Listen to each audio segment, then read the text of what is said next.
திருவள்ளூர் அருகே diesel tanker ரயில் விபத்து நடந்த பகுதியில் அடுத்த 3 நாட்களுக்கு 10 கிலோமீட்டர் வேகத்தில் ரயில்களை இயக்க வேண்டும் என அறிவுறுத்தப்பட்டு உள்ளது.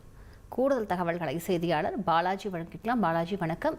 இது அனைத்து மார்க்கத்திலும் செல்லக்கூடிய ரயில்களுக்கு பிறப்பிக்கப்பட்டிருக்கிற உத்தரவா? விவரங்களை பதிவு பண்ணுங்க.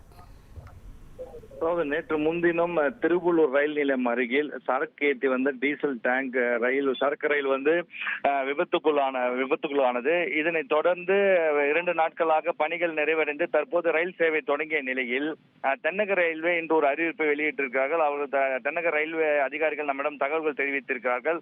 அதாவது திருவள்ளூர் ரயில் நிலையத்திலிருந்து கடம்பத்தூர் ரயில் நிலையம் வரையும், அதாவது 7 கிலோமீட்டர் வரக்கூடிய இந்த திருவள்ளூர் ரயில் நிலையமிலிருந்து கடம்பத்தூர் ரயில் நிலையம், இந்த 7 கிலோமீட்டருக்கு வருகிற 3 நாட்களுக்கு 10 கிலோமீட்டர் வேகத்தில் தான் ரயில்கள் இயக்கப்பட வேண்டும் என அறிவிப்புகள் வெளியாகி இருக்கிறது. அதாவது இந்த 3 நாட்கள் புதிதாக அமைக்கப்பட்ட இந்த தண்டவாளத்தில் 3 நாட்களுக்கு 10 கிலோமீட்டர் வேகத்தில் தான் இந்த 7 கிலோமீட்டரை கடக்க வேண்டும் என தகவல்கள் வெளியாகி இருக்கிறது. ஆகியவே புதுசாக அமைக்கப்பட்ட இந்த தண்டவாளங்கள் மற்றும் அந்த மின் அழுத்த உயர் கம்பிகள் மற்றும் அந்த வயர்கள் எல்லாம் புதிதாக மாற்றி இருக்கிற காரணத்தினால் 3 நாட்களுக்கு கொஞ்சம் பாதுகாப்பாக இருக்க வேண்டும் என்பதற்காக இந்த மாதிரி நடவடிக்கைகள் தென்னக ரயில்வே எடுக்கப்பட்டு வருகிறது.